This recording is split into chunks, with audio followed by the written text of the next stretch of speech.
Good evening. Today is Thursday, January 17th, 2013. Thanks for joining us. I'm Daryl Clark. Here is tonight's top story. A 55-year-old former Fairbanks North Star Borough Assembly candidate is in jail after being indicted by a federal grand jury in an alleged murder-for-hire plot. Officials with the U.S. Attorney's Office in Anchorage say Eric Grabber is accused of having someone travel from Alaska to Indianapolis on December 29th to kill someone in either Indiana or Michigan. The intended victim is identified in court documents as GLC Jr., and Grabber is accused of paying approximately $40,000 to have the person killed. Prosecutors say on January 3rd, Grabber made a cell phone call to make sure the plot was still being carried out. Grabber made 2 failed attempts for a borough assembly seat in 2009 and again in 2010. Grabber was arrested earlier today in Fairbanks, and arraignment is set for tomorrow in federal court. Well, President Barack Obama proposed executive orders and suggested congressional legislation on gun laws is not sitting well with Second Amendment advocates. Locally, NRA members and gun enthusiasts are calling Obama's moves unfounded. In all, 23 executive orders by the president, all aimed at curbing gun violence, a reaction to recent mass shootings at a movie theater and at Sandy Hook Elementary School. This is our first task as a society, keeping our children safe. But further restrictions on gun ownership, instituting a ban on large ammo clips, and banning assault rifles does nothing to keep children safe, according to NRA President David Keene. We need to find ways to get at the root causes of this kind of violence and keep firearms with 10-round magazines, 20-round magazines, whatever, out of the hands of the kinds of people who involve themselves in this kind of activity, and they are invariably severely mentally ill. Locally, NRA certified counselor and trainer Joe Nava agrees President Obama's proposals are confusing and don't solve gun violence. I'm appalled that he would use that tragedy to try and push a blatant gun control agenda. He wants private sales of all guns registered. Why? So that when he knows where the guns are, he can go and take the guns. He does want to remove the guns from the American public, and this is the way he's going about it, step by step. Nava says reinstating an expired assault weapons ban and limiting how many rounds a magazine or clip can carry does nothing to curb the violence. And when, Nava argues, has a criminal ever followed gun laws? You can't look at the background check as keeping guns out of the hands of criminals. That's not where the criminals get their guns. They buy them on the street or they steal them. Guns are not the problem, but the solution to curbing violence, according to Nava. More guns means less crime. Fewer guns means more crime. It's absolutely data proof. You can see it anywhere in this country. Look what happened when Alaska passed a concealed handgun law. Crime went down. In the first 3 years of our concealed handgun law, all crimes against persons went down in double-digit percentages. It's true. More guns mean less crime. The News Center will have more from Joe Nava and other local gun rights supporters on our Friday broadcasts. In keeping with the subject of gun legislation and Joe Nava, Fairbanks gun rights advocates on Friday will hear the second of 4 weekly forums on the issue. All forums will be held at Denny's Restaurant on Airport Way. Former Fairbanks North Star Borough Assemblywoman Bonnie Williams last week led a discussion of Second Amendment issues, as well as touching on the recent school shootings and newspapers publicly identifying people who hold permits to carry concealed firearms. Tomorrow's forum will be led by renowned firearms expert Joe Nava, who was just featured. Other forums will be focused on state concealed firearm laws, armed guards in schools, concealed weapons by school authorities, and other issues. He's really good. He's going to talk about concealed carry and reciprocity, those kinds of things, the value of it, what happens if you take a class, what is it you learn? You do learn things there. It's very, very good. The following week we'll be discussing some of the proposed things to help. Should we have armed police in schools, for example? And some people will say yes, and some people will say no. Days after it was signed into law, Governor Cuomo's new gun legislation that bans assault weapons and requires background checks for ammunition purchases continues to be debated. Now an upstate attorney is leading an effort to repeal the law by suing. Michael Wooten spoke with him and found out he's been speaking with potential plaintiffs. gun owners of the state of New York. Over the past 36 hours, We're getting the lawsuit together right now. Hamburg attorney James Tresmond has been on the phone We appreciate your call. around the clock ever since word spread online that he planned to file a lawsuit over New York's new gun restrictions. I've been on the phone all day with people across the state of New York. People who feel their rights are now being taken away. I just want the people to know that we're promoting the rights, the constitutional rights of the people on the side of wanting to keep their lawful firearms. Of course, there are always Second Amendment issues with gun control, but Tresmond's initial constitutional concern was with the Fifth Amendment. It states in part that a person shall not, quote, be deprived of life, liberty, or property without due process of law, nor shall private property be taken for public use without just compensation. Can the government take what rightfully belongs to somebody without due process and without just compensation? The governor and state lawmakers were aware of this, so instead of seizing now banned assault weapons, they are grandfathered in. Nobody's current gun will be taken.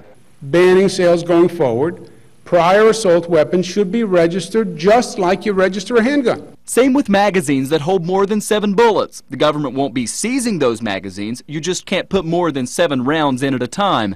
Still, Tresmond believes the new state law goes too far, and many people agree. He says between phone calls and emails, more than 10,000 New Yorkers have already contacted him.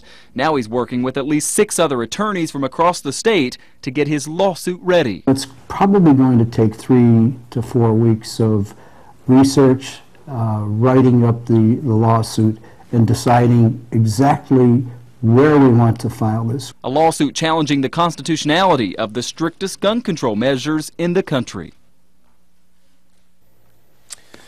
Okay, well, when we return, we'll have a recap of Governor Sean Parnell's State of the State address. Also, dip netting prediction numbers have been released. We'll let you know what they are. News Center Final will return in a moment. This edition of News Center Final is brought to you by Nissan, innovation that excites.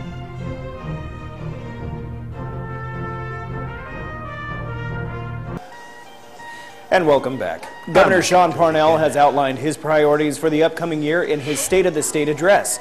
News Center 11's Monty Bowen has the details.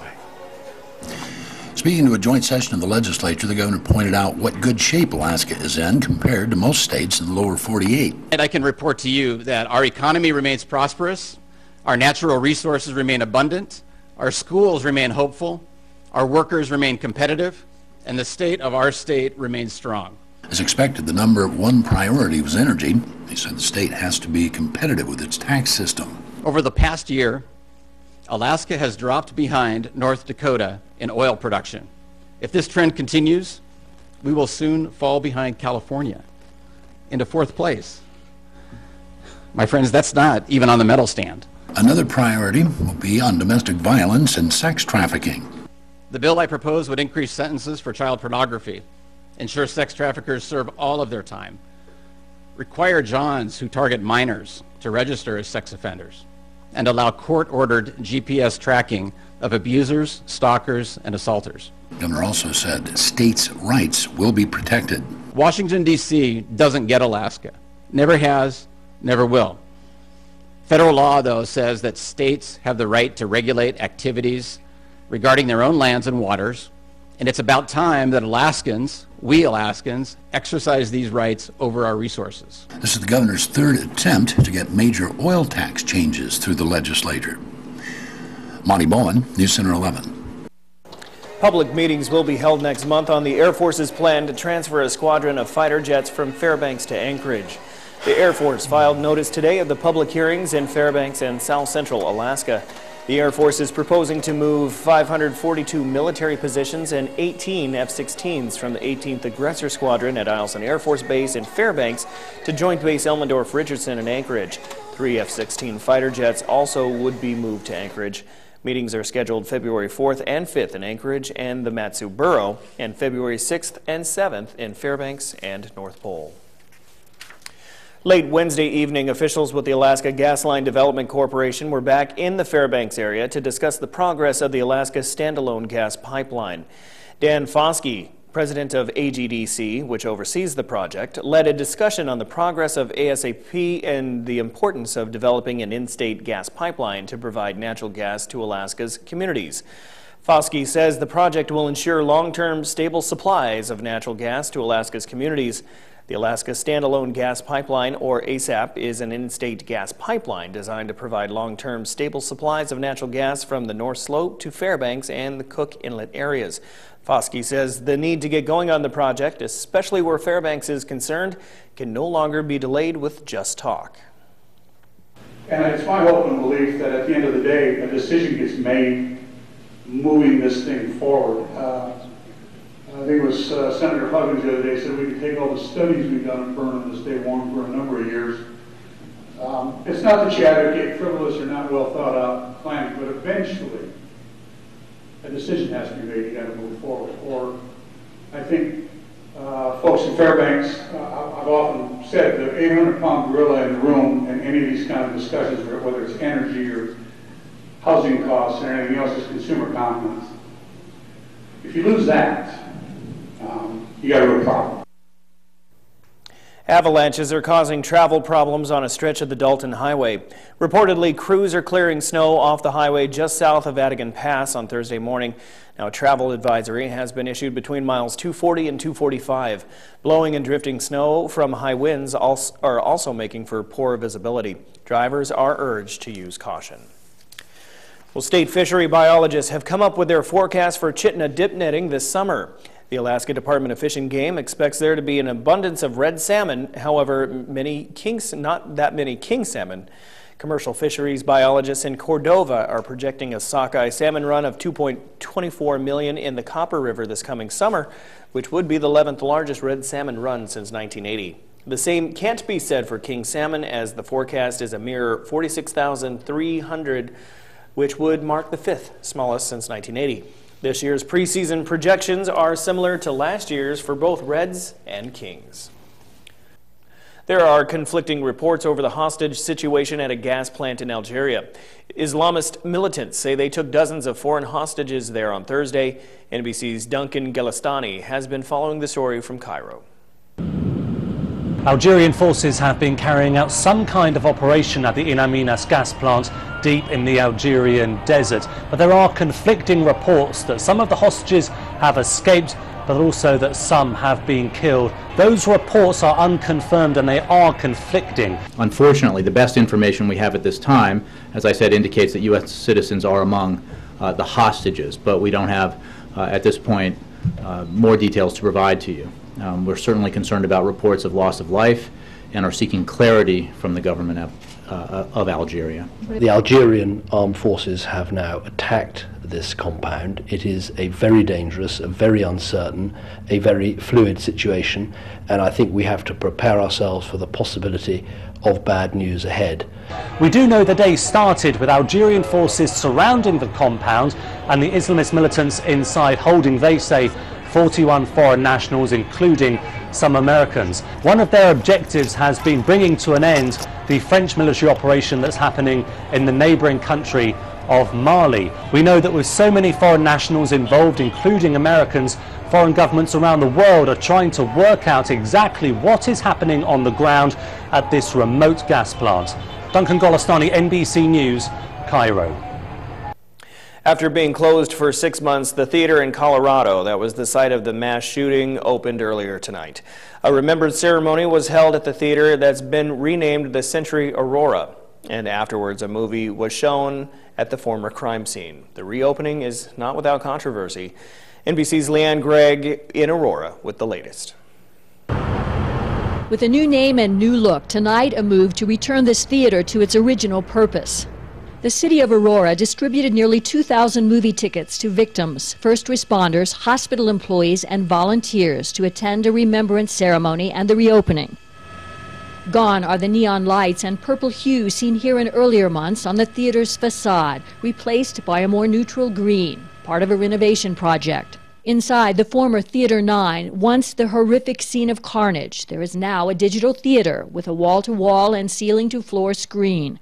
Despite the redesign, some say this will always be a haunting reminder of the crimes committed inside. None of us are interested in ever stepping foot in that theater, that killing field, ever again. We would prefer for it to be torn down. But Tom Sullivan, whose son Alex was killed in the massacre, favors the reopening and wants to be here.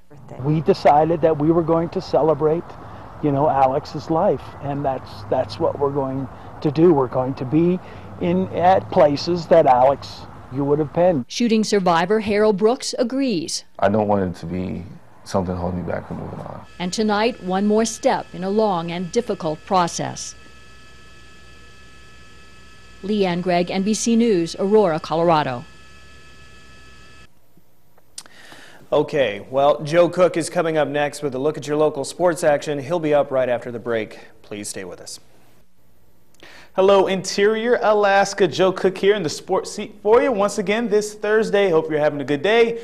And now let's get to some sports. Last night at Hutchinson High School, there was some Aurora Conference basketball action going on in the Hawks' Nest. That's what I'm calling the gym at Hutchinson now. The nest was being invaded by another bird, the Ravens of Eielson. In the first quarter action, the Hawks went on a run to start the game 14-4 at the end of the first. They had the Ravens on their heels, or talons, I should say. I don't know. The Hawks led 26-9 at the break. Talk about defense there. They had 3 players with 7 points as well. In the second half, the Ravens came alive a bit, scoring 17 points in the third, led by Anthony Griffin, who had 11 to lead Allison, but the Hawks answered every bucket. Darren Silas exploded with 20 in the second half and finished with a game-high 27, and he also used 2 hands for safety along the way. The final was 64-34 as Hutchinson gets their first conference win and improves to 6-3. This team can play some good defense for a team of little guys. We had 8 games in 2 weeks, and we hadn't had a lot of practice time, so we really worked on it when we got home, and that made all the difference in the world. Just, I keep telling them they need to be at that higher level, at the college level of defense, and we're not anywhere close, but we're getting there. And we've always been undersized, and so, we have big hearts, so we're not scared to drive into people, and, you get so used to it after a while. And our coach tells us, that she believes in us no matter how big our size is. So, yeah, it helps a lot.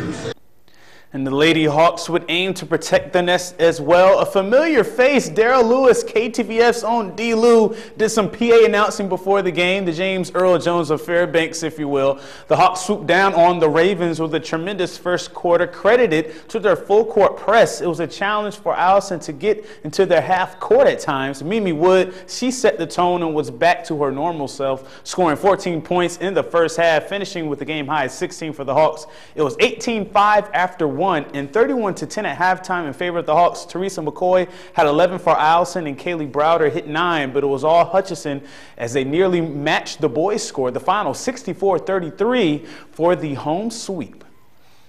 In other prep action, the 4A wrestling season is coming to a close pretty soon as teams get ready for the postseason. Last night, the Patriots of North Pole finished their regular season on a high note with a win over the Lathrop Malamutes, a 50-27 final. Highlighting this dual meet was 4 Patriot wrestlers getting pins and another 4 who had forfeits for North Pole. For Lathrop, Jeff Simmons at 106 pounds, he got the fastest pin of the night, 34 seconds in. Ben Bennett, Jacob Wharton, and Sam Zimmerman won by decision for Lathrop. Region 6 championships are on the 26th, and states are February 1st in Anchorage.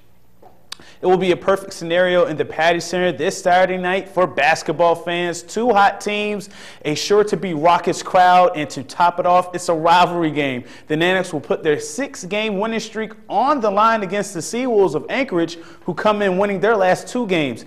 It's a 2 versus 4 matchup of evenly matched teams. There are either 1 or 2 spots between each other in almost all statistical categories. Both teams are 4th and 5th in scoring, with the edge going to the Nanocks. The Seawolves are a deadly 3-point shooting team, hitting just under 10 threes per game, but the Nanocks are 3rd in scoring defense at this point. That surging defense and the energy in the Patty Center will be huge factors in the next chapter of this rivalry.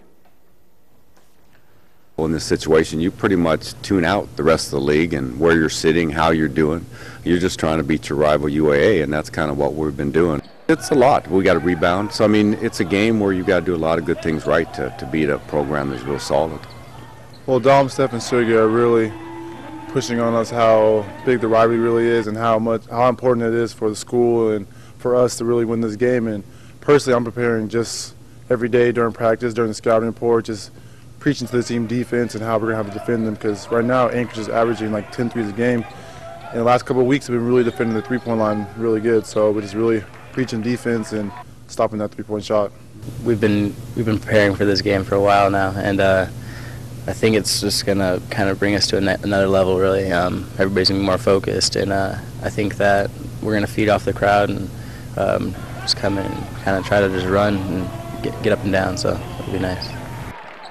And that's it for sports tonight. Thanks for rocking with me for a little while. For more KTVF sports, log on to webcenter11.com. Follow us on Twitter, watch us on YouTube, or download our mobile app. And while you're doing that, stay cool, Alaska. Mike Schultz has your full weather forecast coming up next. We'll catch you next time. Well, Darryl, looks like Mother Nature's going to open that old freezer door and allow all that cold air to come back in for at least a couple nights. It's January after all. Yeah. It looked like 25 below tonight and tomorrow night. But after that, rebounding back into the singles, aboves. You know, we can do the 40 below as long as it's not weeks on end. You know? Exactly. And that happens in January. So, folks, if it's first time you're here, be very fortunate, or think you're very fortunate. Let's take a look at those numbers and show you what it normally looks like this time of year. As you can see, the normal high 0, the normal low 18 below, and lately we've had some really warm temperatures. The record high was 48 in 2009, record low 57 below in 1947. Sunrise was at 10:21 this morning, and the sunset 3:44, giving us 5 hours, 17 minutes of daylight, a gain of 6 minutes from yesterday. Here's our photograph to share with you tonight, sitting in by Kaylee Cogan. A beauty sunrise. That's the best way to describe it. You can see the wisps of the clouds and also the rays of the sun coming up over the ridge there. Again, thanks to Kaylee, and if you have a photograph to share, by all means, send to Mike Schultz at KTVF11.com. Here's our satellite picture today, and again, we're looking at lots of clouds and moisture moving across the state, but not around the Fairbanks area. It's all clearing out, and all the way to the west, we're looking at clearing skies and colder temperatures.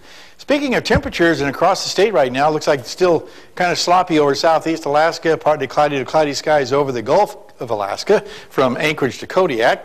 Up and down the west coast, chilly temperatures, clear skies, the same for Barrow, and 6 degrees below zero for Yukon with partly cloudy skies. Lower 48 weather at night, once again, over the western half of the country, looking pretty nice. 73 degrees at Phoenix, a little chilly in San Francisco, 59 degrees there. Over the deep south, after they had some surprise snow yesterday, that's moved out of the picture. In fact, you can see that on the satellite radar, the pink indicating where the mixed precipitation is moving rapidly up the Carolinas. Another system moving across the northern plains. This system brought with it quite a bit of weather, cold temperatures, mixed of rain and snow across Alabama, Mississippi, and now heavy rain across the eastern seaboard. All being driven by the jet stream, moving from the northwest to the southeast, and then bringing a lot of cold air in from Canada across the Great Lakes, but warm temperatures over the south. Well, back to Alaska for tomorrow. The northern section is looking like mostly sunny skies for Nome and Fort Yukon, a few clouds over Barrow. Here in the interior, we'll be looking at mostly sunny skies for the Fairbanks area, a few clouds also in the Healy area. Over southeast Alaska, again, some wild weather going on there. Windy with mixed rain and snow in Juneau, and windy with rain and fog in Ketchikan. Over to the southwest, looks like a little snow at Cold Bay, sunny skies for Bethel, and cloudy skies at Kodiak. And after getting about 6 to 10 inches of snow in the Anchorage Bowl, looks like things have cleared out there. Some areas of fog for Homer, partly cloudy skies at Valdez and Anchorage. Once again, time for our kids' weather. All this week, talking with the kids from Pearl Creek Elementary School. But tonight, a little bit of a twist. We'll hear something from the teacher, a unique weather fact. Hello, I'm Mrs. Keller, and this is my 4th, 5th, and 6th multi-age class here at Pearl Creek Elementary. And here's a weather fact we would like to share with you. Class, did you know that in January of 1977, light snow was reported 30 miles south of Miami, Florida?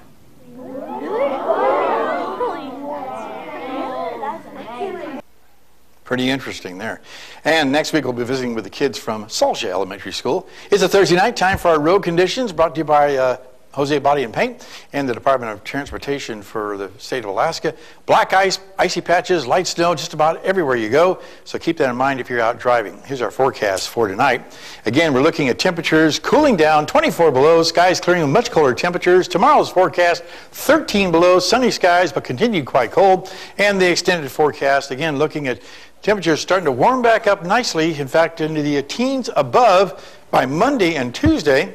Overnight lows also rising to above normal temperatures. In fact, we're looking at overnight lows 0 to almost 5 degrees above in some areas. Okay, so the cold just through the weekend. We can deal with that. Yep. Not a problem. Sunday doesn't look too bad either. Nope. All right, thanks, Mike. That is all for the Thursday edition of News Center Final. One more morning to catch J.R. Lewis this week. Join him tomorrow for the Fairbanks Morning News at 6:30 and later for News Center updates during the Today Show. Tonight's show is next. Guests include Naomi Watts, Richard Engel, and music by Train. All right, that will do it from all of us here at the News Center. Try and stay warm, and we'll see you back here again tomorrow.